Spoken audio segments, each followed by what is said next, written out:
Yo tout le monde, je suis le Capitaine Gros-Chat.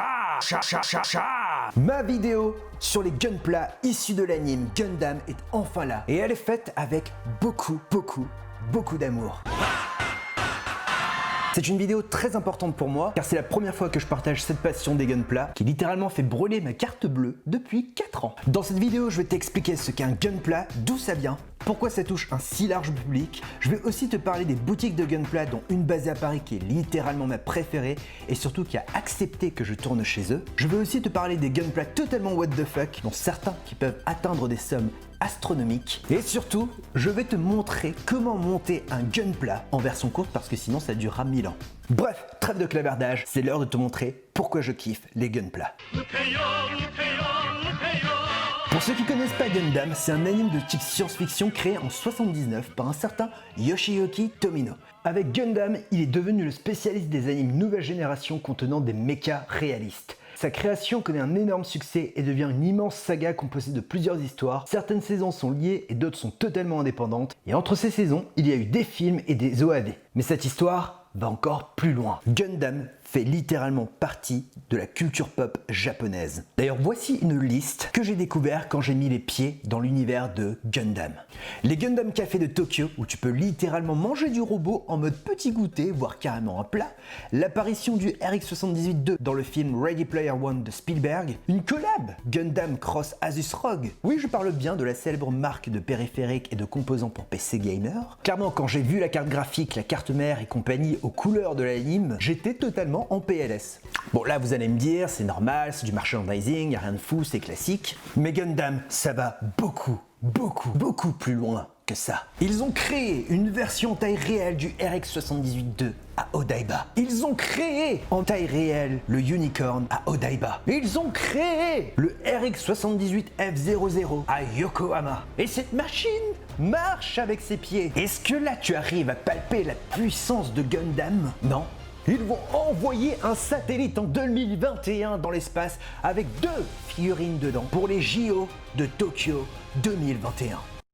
Quel anime fait ça? Alors tout ça pour te dire qu'on va parler de figurines, alors bien sûr pas celles qu'on va envoyer dans l'espace, mais on va parler de maquettes, les fameux Gunpla, qui veut dire Gundam.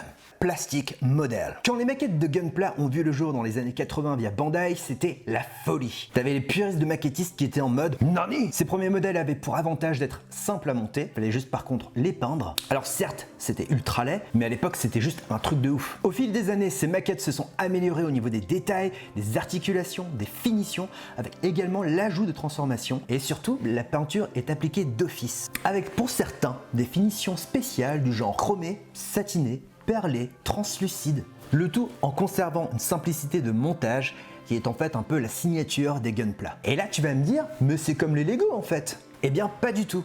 En fait les Lego je trouve ça super chouette pour créer des vaisseaux, des environnements et même des Gundam, mais les maquettes Gunpla, aussi appelées kits, proposent une perspective différente de création. Quand tu as fini ton Gunpla, tu peux le garder tel quel, ou alors tu peux passer au niveau supérieur, c'est-à-dire de le customiser. Et là tu as une marge de progression incroyable qui s'offre à toi. Et attention, je te parle pas juste de rajouter quelques pièces supplémentaires histoire de l'améliorer. Non, là ça va beaucoup plus loin. Là tu peux partir en mode concepteur de robot en ajoutant tes propres pièces, tes propres couleurs, tes propres textures, genre du cuir, de la soie ou autre. Tu peux rajouter des pièces en métal ou créer des cockpits, rajouter des pistons, faire de l'impression 3D pour améliorer ton méca. Donc tu peux partir hyper loin. Et si tu as envie de partir dans un délire de diorama, c'est possible aussi. Alors qu'à la base, on parle quand même de pièces à clipser.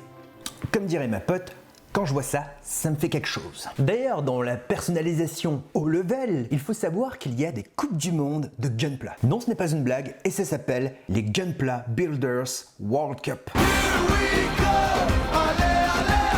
Et clairement, dans ce genre d'événement, tu as la crème de la crème. D'ailleurs, quand j'étais à Tokyo, j'ai pu voir justement les modèles custom qui étaient en compétition pour la Coupe du Monde dans le Gundam Base Tokyo, une boutique 100% dédiée à Gundam qui est juste magnifique. D'ailleurs, si tu vas une fois à Odaiba et que tu vois le grand unicorn de Gundam, tu peux pas le louper, la boutique, parce qu'elle se situe juste derrière ce Gundam. Et crois-moi, tu vas te faire plaisir. D'ailleurs, si ça t'intéresse la Coupe du Monde de Gunpla, je t'ai mis dans la description le lien qui parle de la Coupe du Monde de 2019.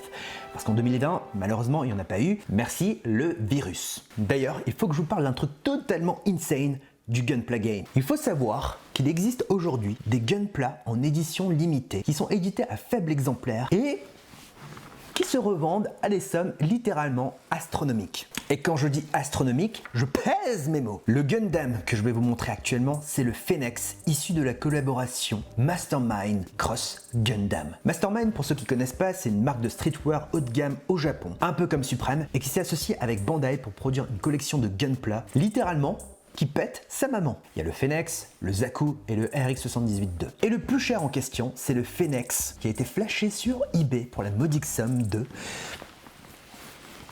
15 000 €. Ça a été vendu, je ne sais pas par qui, mais j'ai quand même essayé de chercher d'autres Phénix sur internet et le seul que j'ai trouvé c'était un modèle à 3 200 €, mais avec la boîte abîmée. Et ça me rappelle un petit peu le délire du rétro gaming, tu vois. Si tu as un jeu console rare des années 90 avec tous les éléments à l'intérieur, dont la boîte en excellent état sous blister, littéralement, tu peux te faire très plaisir en le revendant. Par contre, si ta boîte est abîmée, ton prix chute littéralement. Ce qui explique pourquoi aussi ce Phénix qui est mis en vente sur internet est un peu moins cher. De base, il vaut 700 € dans sa version originale, ce qui est déjà hyper cher, on est d'accord. Et la version Mastermind était vendue à un prix de départ de 900 € en quantité limitée. Ce modèle est tombé en sold out très rapidement, la hype est montée d'un seul coup. Et bien sûr, c'est pas Bandai qui a décidé de faire grimper le prix, c'est littéralement les collectionneurs et les revendeurs qui définissent un peu les règles du jeu. C'est un peu bizarre, mais c'est un peu comme les sneakers avec les Nike Off-White, etc., etc. D'ailleurs, sur YouTube, tu as des collectionneurs de Gunpla hardcore qui n'hésitent pas à présenter leur dernière acquisition. Et je pense notamment à un collectionneur complètement fou qui s'appelle The Perfect Collector. Pour faire simple, lui, il a toute la collection des Mastermind Cross Gundam, mais il a aussi d'autres modèles comme le RX-78-2 en version or qui a été édité à seulement 30 exemplaires. Aujourd'hui, si tu le cherches sur internet, tu peux le trouver pour la modique somme de 9 000 €. Hors frais de port. Limite demain tu vois le mec il pourrait aller chez un concessionnaire auto et faire « Bonjour, j'aimerais vous acheter cette voiture. Ok, ça vous fera 15 000 balles. Pas de problème, je vous paye avec un Gundam. Ok. Maintenant, il est l'heure d'aller un peu plus en profondeur dans les Gunpla. Si tu veux te lancer dans les Gunpla, il faut savoir qu'ils sont divisés en plusieurs grades. Les principaux sont les SD, qui veut dire Super Défendre, et qui sont en fait les Gunpla à petit corps et grosse tête qui rappellent les fameuses Funko Pop. Ce sont des Gunpla qui sont simples et rapides à monter, car il y a peu de pièces, et surtout, ils sont tout mignons. Tu as ensuite les HG, plus connus sous le nom de High Grade. Il y a un peu plus de pièces par rapport à un Gunpla de grade SD, un chouïa plus compliqué, mais ça reste accessible, ça reste beau, et surtout ce sont les kits les plus appréciés chez les personnes qui customisent leur Gunpla. Pourquoi ? Parce que c'est rapide à faire, et après tu peux très vite attaquer la partie customisation. Ensuite tu as la gamme Master Grade, qui sont en fait des Gunpla à l'échelle 1/100. Techniquement, on a droit à plus de pièces, dont certaines très petites. Au niveau de la difficulté, c'est un peu plus dur quand même que les HG ou les SD, et surtout tu as une structure interne, une sorte de squelette qui est super bien développée. Sinon, entre temps, tu as une gamme qui s'est intercalée entre le High Grade et le Master Grade, c'est le Real Grade. En gros, c'est la taille du High Grade, donc 1/144, mais avec une structure interne très inspirée des Master Grade, et pour couronner le tout, tu as un maximum de détails qui s'inspire très fortement du Perfect Grade. Alors de mon côté, je n'ai jamais eu l'occasion de tester un Real Grade, mais si demain je fais l'acquisition d'un Real Grade, promis, je vous le partagerai sur mes réseaux sociaux. Et pour terminer, on va parler du plus haut grade, c'est le Perfect Grade. C'est le top du top, la crème de la crème, celle qui va embourgeoiser ton intérieur littéralement si tu en achètes un parce que ça coûte extrêmement cher. C'est le summum de la maquette des Gunpla. Ce sont des kits qui sont à l'échelle 1/60. Ils sont grands,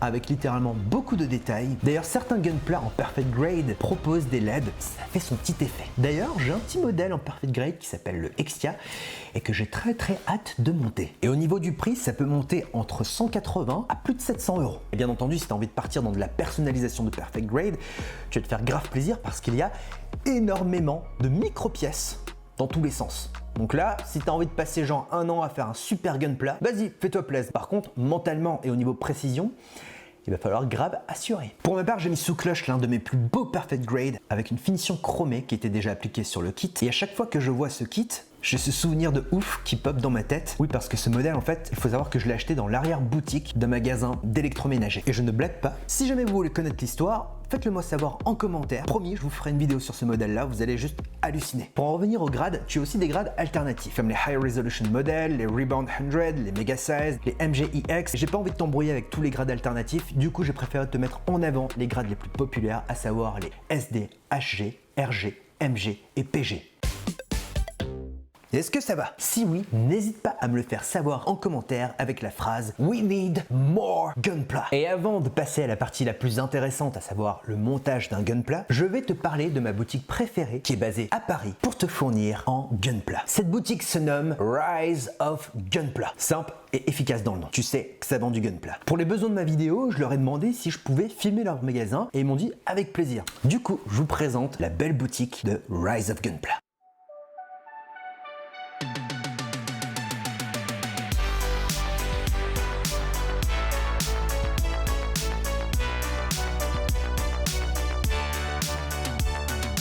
Sur place, tu trouveras un très large choix de Gunpla. Peu importe le grade, t'inquiète, ils ont ce qu'il faut. Si tu veux un modèle en particulier qui n'est pas dispo dans la boutique, il n'y a pas de problème, tu peux passer commande. D'ailleurs, pour ton premier Gunpla, tu as juste besoin d'une pince coupante, de ton Gunpla et éventuellement une petite lime si jamais tu veux faire proprement les finitions. Après, si tu as envie de te lancer dans la customisation de Gunpla, tu as aussi plein d'outils qui sont mis à disposition dans leur boutique. Peinture, bombe, lime, feutre, décalcomanie, t'inquiète, ils ont ce qu'il faut. Et en plus, ils ont des marques qui sont reconnues pour la customisation de Gunpla. En plus, si tu as besoin de conseils, t'inquiète pas, ils sont là. Et encore plus si c'est ton premier Gunpla. Et une chose hyper importante que cette boutique a et que les autres boutiques n'ont pas, c'est que Rise of Gunpla, en fait, c'est une boutique 100% indépendante. C'est tenu en fait par une bande de potes qui sont littéralement passionnés de Gundam et qui ont décidé de vivre de leur passion. Et moi, perso, je trouve ça vraiment stylé. Et en plus de ça, ils ont un site internet dans lequel tu peux acheter tes Gunpla. Et pendant toute la période de confinement, sache qu'ils ont une page spéciale qui s'appelle One Month War avec un accent magnifique où ils proposent chaque jour un modèle exclusif en promotion, mais en plus de ça, tu as moins 10% avec un code promo sur toute la boutique. Je ne suis pas sponsorisé par Rise of Gunpla, je ne touche d'ailleurs pas de pourcentage s'il y a des ventes, je partage juste cette boutique parce que je suis un passionné et ce sont des passionnés. Et j'ai qu'une envie, c'est que la commu de Gunpla en France grimpe de plus en plus. Et si après le confinement tu souhaites passer sur place, n'hésite pas à leur faire un petit coucou de ma part, ça leur fera plaisir. Il est temps maintenant de monter un Gunpla. C'est un modèle Master Grade et il se nomme le MSN 00100 Hyaku Shiki. Comment ça se présente? Voilà une boîte de Gunpla. Sur la boîte, tu auras toujours son nom, son grade et sur le côté, tu retrouveras le kit monté pour te donner une idée du rendu. À l'ouverture, tu as des grilles qui sont emballées et pour chaque grille, tu as des lettres. Et dans chaque grille, tu as des pièces numérotées. Ces informations servent tout simplement à t'y retrouver dans le manuel qui est expliqué en japonais. Oui, parce qu'il faut savoir que tous les manuels de Gunpla sont écrits en japonais. Et là, tu vas me dire, mais comment on va faire? Parce qu'on parle pas un seul mot japonais. Et moi, c'est pareil, je parle pas un mot japonais, mis à part Konnichiwa, arigatou gozaimasu, sugoi, sayonara. Mais t'inquiète pas, les japonais, ce sont les rois quand il s'agit de faire de l'explication. Si dans le mode d'emploi, on te dit grille A, pièce 4, eh bien tu prends la grille A et tu retires la pièce numéro 4. Si on te dit de clipser la pièce 4 avec la pièce 5, eh bien tu les clipses entre eux et ça te fait petit à petit un Gunpla. Démonstration.